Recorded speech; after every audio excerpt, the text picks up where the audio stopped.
There is an art to the business of making sandwiches which it is given to few ever to find the time to explore in depth. It is a simple task, but the opportunities for satisfaction are many and profound. Choosing the right bread, for instance.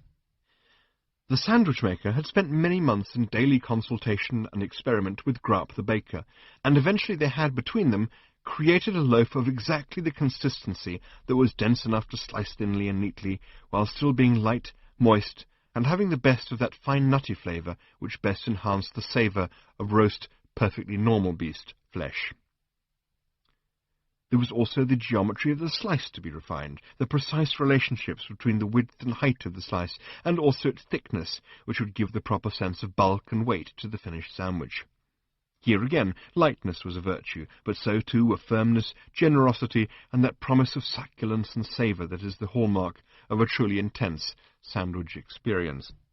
The proper tools, of course, were crucial, and many were the days that the sandwich-maker, when not engaged with the baker at his oven, would spend with Strinder the tool-maker, weighing and balancing knives, taking them to the forge and back again. Suppleness, strength, keenness of edge, length and balance were all enthusiastically debated, theories put forward, tested, refined, and many was the evening when the sandwich-maker and the tool-maker could be seen silhouetted against the light of the setting sun and the tool-maker's forge, making slow sweeping movements through the air, trying one knife after another, comparing the weight of this with the balance of another, the suppleness of a third, and the handle-binding of a fourth. 3 knives altogether were required. First, there was the knife for the slicing of the bread, a firm, authoritative blade which imposed a clear and defining will on a loaf. Then there was the butter-spreading knife, which was a whippy little number, but still with a firm backbone to it. Early versions had been a little too whippy, but now the combination of flexibility with a core of strength was exactly right to achieve the maximum smoothness and grace of spread. The chief amongst the knives, of course, was the carving knife. This was the knife that would not merely impose its will on the medium through which it moved, as did the bread knife.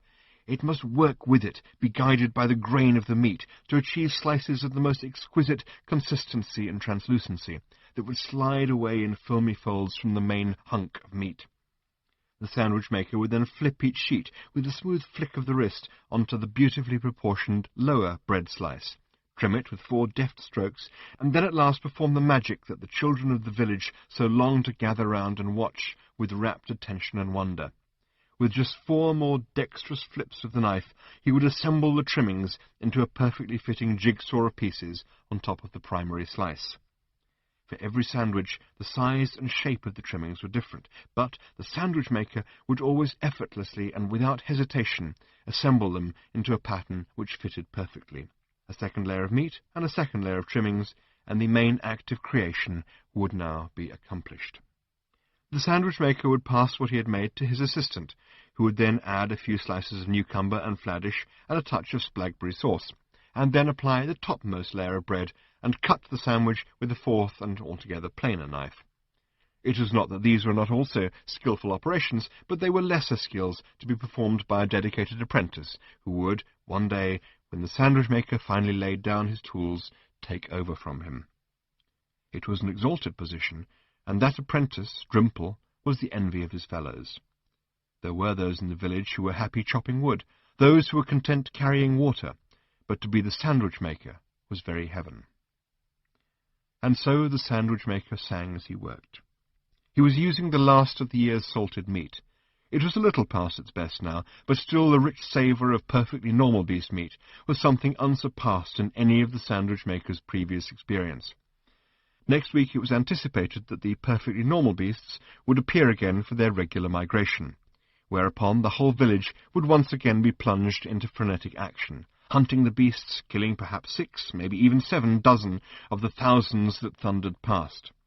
Then the beasts must be rapidly butchered and cleaned, most of the meat salted, to keep it through the winter months until the return migration in the spring, which would replenish their supplies. The very best of the meat would be roasted straight away for the feast that marked the autumn passage. The celebrations would last for 3 days of sheer exuberance, dancing, and stories that old Thrashbarg would tell of how the hunt had gone, stories that he would have been busy sitting making up in his hut, while the rest of the village was out doing the actual hunting. And then the very, very best of the meat would be saved from the feast and delivered cold to the sandwich maker. And the sandwich maker would exercise on it the skills that he had brought to them from the gods, and make the exquisite sandwiches of the third season, of which the whole village would partake before beginning the next day to prepare themselves for the rigours of the coming winter. Today he was just making ordinary sandwiches, if such delicacies so lovingly crafted could ever be called ordinary. Today his assistant was away, so the sandwich maker was applying his own garnish, which he was happy to do. He was happy with just about everything, in fact. He sliced, he sang, he flipped each slice of meat neatly onto a slice of bread, trimmed it, and assembled all the trimmings into their jigsaw. A little salad, a little sauce, another slice of bread, another sandwich, and another verse of Yellow Submarine.